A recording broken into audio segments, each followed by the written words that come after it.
Everyone, শুভ দুপুরবেলা। এখন বাজে 1টা বাজতে 5 মিনিট বাকি। দেখো এখানে আমি 150 গ্রাম চিকেন নিয়ে এসেছি। তো একা যেহেতু খাবো, যে 4 পিস হয়েছে, 4 পিস মানে আর লাগবে না।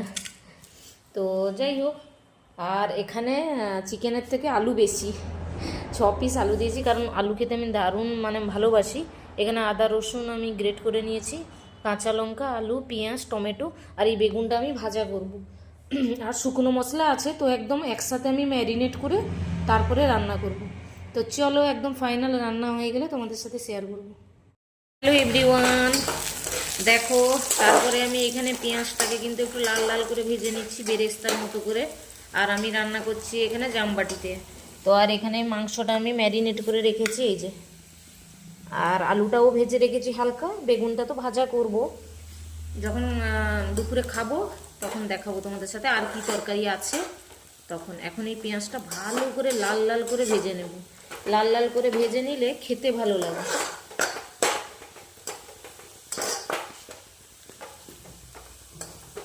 বেরেস্তার মতো করে ভাজলে ভালো লাগে। এবারে দিয়ে দিব চিকেনটা।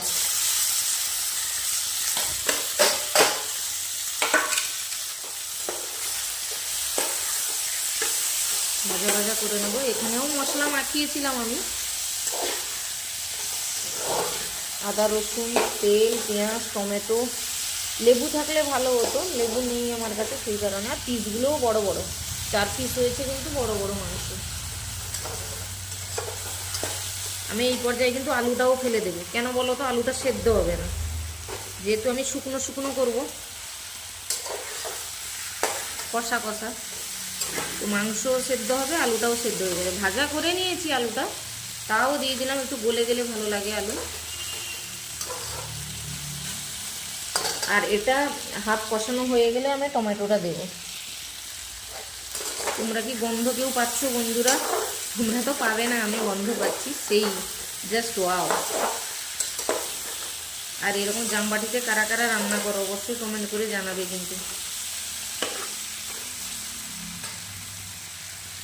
তো চলো, রান্না হয়ে যাক, একদম ফাইনাল হয়ে গেলে তোমাদের সাথে শেয়ার করবো। এখন টাটা এভরিওয়ান, ফাইনালি আমার চিকেন কষা বানানো কমপ্লিট। এই যে বুঝতে পারছো, পুরো কষা। খেতে তো সেই হয়েছে, জাস্ট ওয়াও।